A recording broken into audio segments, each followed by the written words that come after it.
Hello everyone, मैं सुष्मिता आपकी अपने यूट्यूब चैनल सुष्मिता साहित्य क्लासेज में बहुत बहुत स्वागत करती हूँ।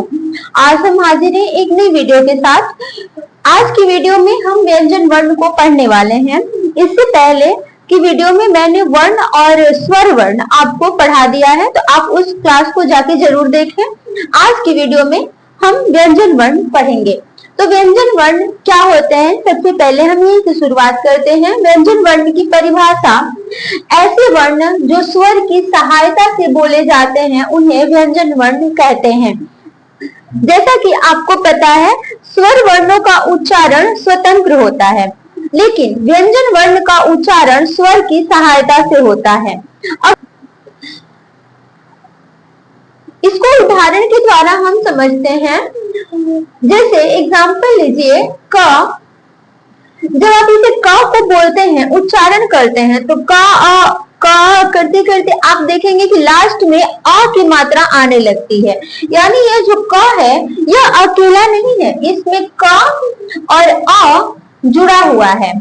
अच्छा, इसी क के नीचे अगर हम ये हलंत का चिन्ह लगा देते हैं तो यह शुद्ध व्यंजन माना जाएगा, यानी किसी स्वर का इसमें प्रयोग नहीं हुआ है, तो यह शुद्ध व्यंजन कहा जाएगा।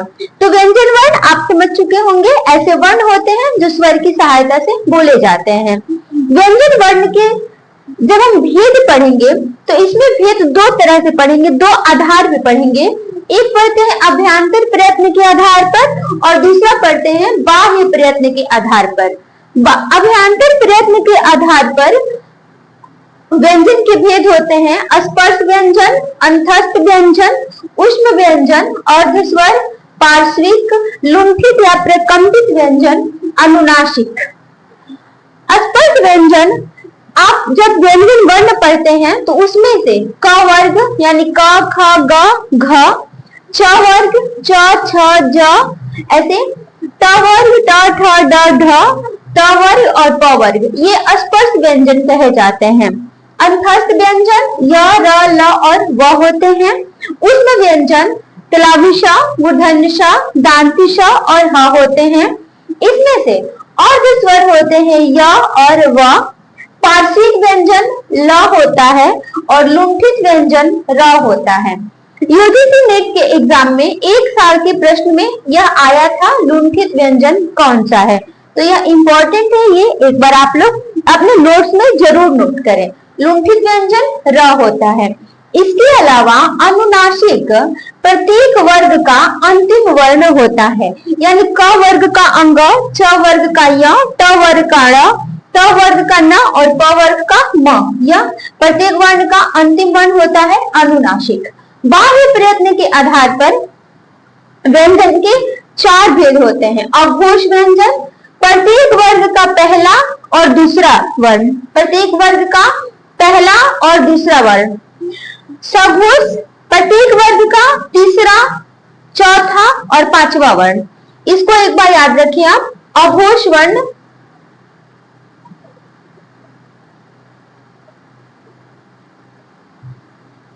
अघोष वर्ण प्रत्येक वर्ग का पहला एवं दूसरा वर्ण होता है।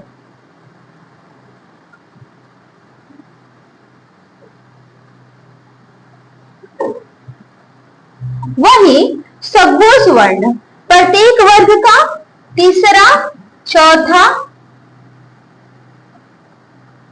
और पांचवा, प्रत्येक वर्ग का तीसरा, चौथा और पांचवा वर्ण सघोष वर्ण होता है। अल्प प्राण वर्ण प्रत्येक वर्ग का पहला, तीसरा और पांचवा।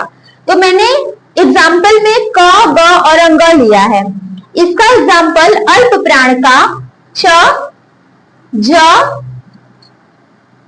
य, यह भी हो सकता है। यानी जितने भी वर्ग हैं, हमारे 5 वर्ग होते हैं, इन 5 वर्ग का अगर प्रत्येक वर्ग का पहला और दूसरा व्यंजन लेंगे तो वह अघोष वर्ण कहलाएगा।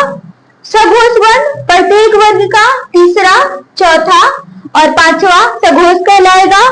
अल्प प्राण व्यंजन प्रत्येक वर्ग का पहला, तीसरा और पांचवा वर्ण।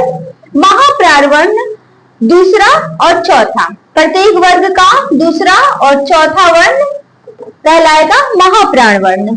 ऐसे ही इसके अलावा भी कुछ अघोष होते हैं। तो इसके अलावा अघोष वर्ण तलाबिश, मूर्धन्य श और दांती श होते हैं। सघोष वर्ण य, र, ल, व, ह, छ, त्र, ज्ञ और स्र होते हैं। और जितने भी सारे स्वर हैं वह सघोष वर्ण है। अल्प प्राण वर्ण जितने अंतस्थ व्यंजन हैं, अंतस्थ व्यंजन ये वाले, ये जितने अंतस्थ व्यंजन हैं वह अल्प प्राण वर्ण है। और महाप्राण वर्ण उष्म व्यंजन है।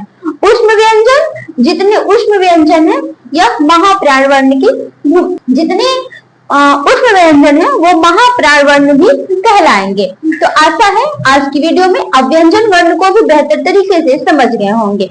तो आपसे यह मेरी रिक्वेस्ट रहेगी कि आप सिर्फ वीडियो मत देखें या आपके किसी मनोरंजन का साधन नहीं है।